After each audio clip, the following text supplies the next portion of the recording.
स्थान पर हम जाने वाले हैं ना, वो एक अति सुंदर स्थान है। मुझे विश्वास है आपको भी वो स्थान बहुत अच्छा लगेगा।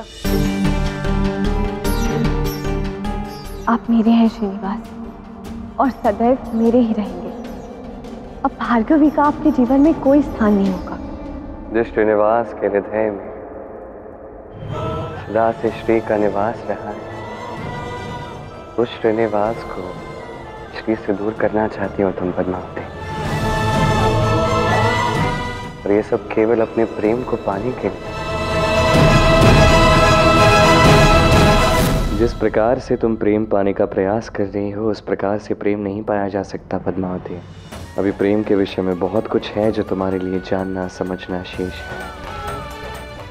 और प्रेम का वास्तविक अर्थ क्या है ये तुम तभी समझोगे जब ये समझोगे कि श्रीनिवास के हृदय में सदैव श्री का वास रहा है, सदैव रहेगा।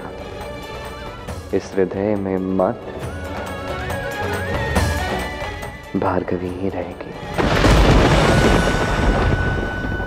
हे नारायण, कृपा कर मुझे शक्ति प्रदान कीजिए जिससे मैं आई को भी मना लूं और गौरी और शंकर के प्रेम को भी बचा सकूं।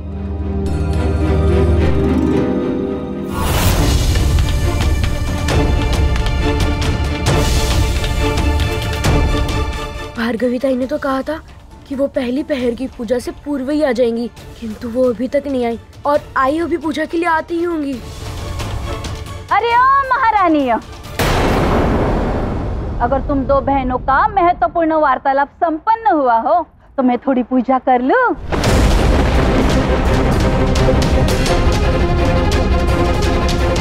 चल हट। देवा देवा, हे देवी माँ, प्रणाम स्वीकार करिए देवी माँ। अरे देवा, कौन है जो बार बार मेरी पूजा के समय ही विघ्न डालता है? आज ना इसकी बुद्धि ठीक करके रहूंगी मैं।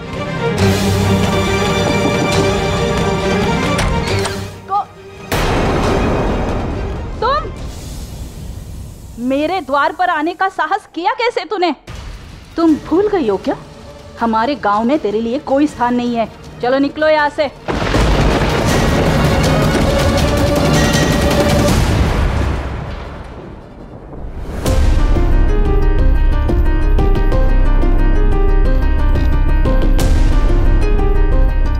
श्रीनिवास, मैं गौरी को दुख और पीड़ा में झुकते नहीं देख सकती।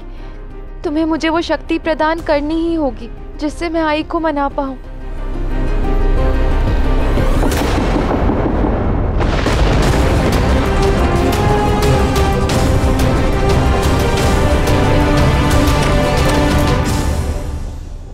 तुम्हें समझ में नहीं आता क्या?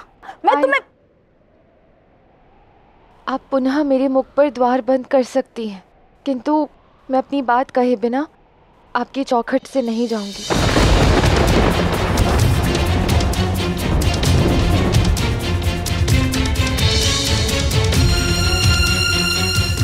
आई की चौखट पे ये लड़की क्या कर रही है?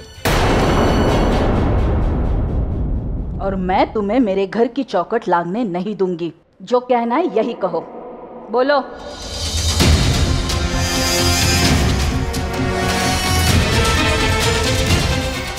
ठीक है, मैं आपसे गौरी के विषय में बात करना चाहती थी।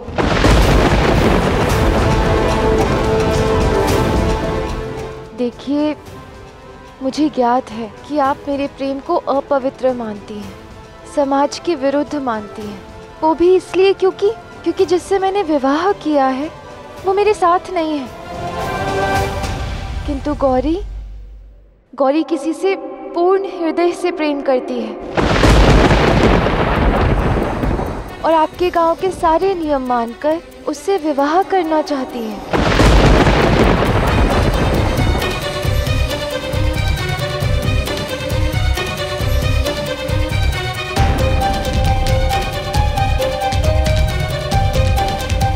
देखिए, मेरी विनम्र विनती है आपसे कि उनकी सहायता कीजिए जिससे वो एक सुखी जीवन व्यतीत कर पाए। यदि आप गौरी के माता पिता से कह दें कि आप उन्हें विवाह के लिए धन देंगी, तो गौरी का विवाह उससे हो जाएगा जिससे वो अटूट प्रेम करती है, और विवाह के पश्चात भी वो आपके घर पर कार्य करेगी ही, सारा ऋण चुका देगी। आपके पास अवसर है 2 लोगों के जीवन को प्रेम से भरने का।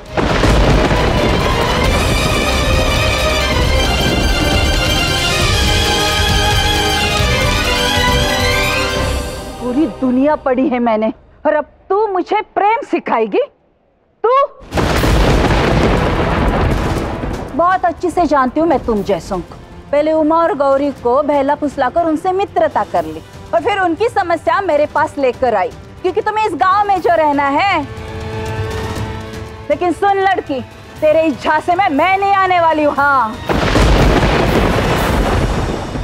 और तुम दोनों कान खोल के सुन लो मेरी बात। यदि आज के बाद इस लड़की से तुमने बात करने की भी कोशिश की या उससे मिलने की कोशिश की ना, तो सिर्फ काम से नहीं, इस गांव से बाहर निकाल दूंगी मैं तुम्हें। और तुम्हारे आई बाबा की जो दशा करूंगी ना, तुम सोच भी नहीं सकती। नहीं आई, क्षमा कर दीजिए मुझे, भूल हो गई मुझसे।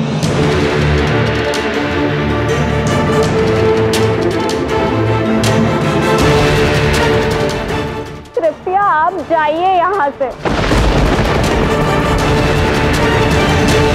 समस्त ग्रामवासियों ने धर्म के नाम पर अपनी सोच को इतना छोटा कर लिया है कि उन्हें यही नहीं दिख रहा है कि उनकी चौखट पर स्वयं देवी लक्ष्मी खड़ी।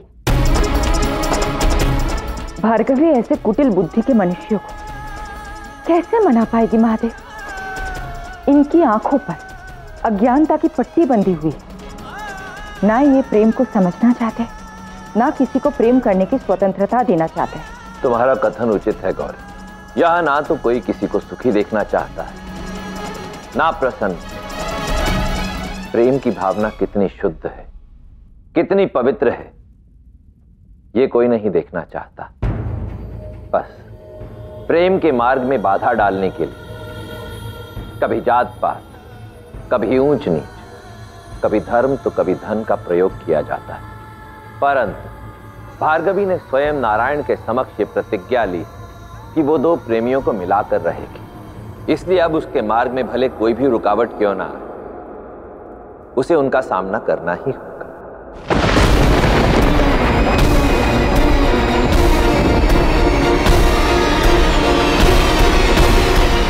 देखिए, प्रत्येक दिवस इसी समय आप पूजा करती हैं आई।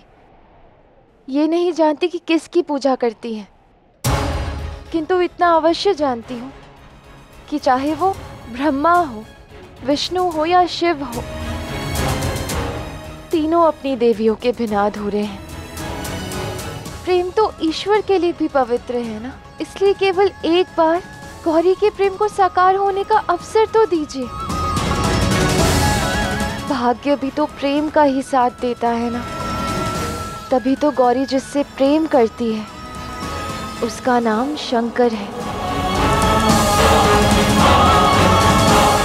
गौरी और शंकर को एक करना तो पुण्य का कार्य हुआ ना।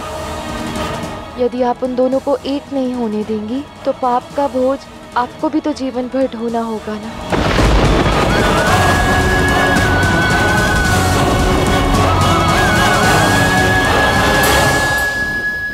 एकदम उचित कहा तुमने। देवा रे देवा, ना ना, मैं ये पाप नहीं कर सकती। प्रत्येक दिवस पूजा पाठ करने का क्या लाभ अगर मैं गौरी और शंकर को अलग कर दूं तो? भार्गवी, सच में तुमने तो मेरे नेत्र खोल दिए। मैं चाहती हूँ कि गौरी और शंकर का विवाह पूरे गांव के समक्ष पक्का हो। धन्यवाद आई, भार्गवी ताई, धन्यवाद। गौरी, तुम अपने आई बाबा को बुला लेना। हाँ, और शंकर को भी, उसका भी तो यहाँ उपस्थित रहना आवश्यक है ना। जी आई।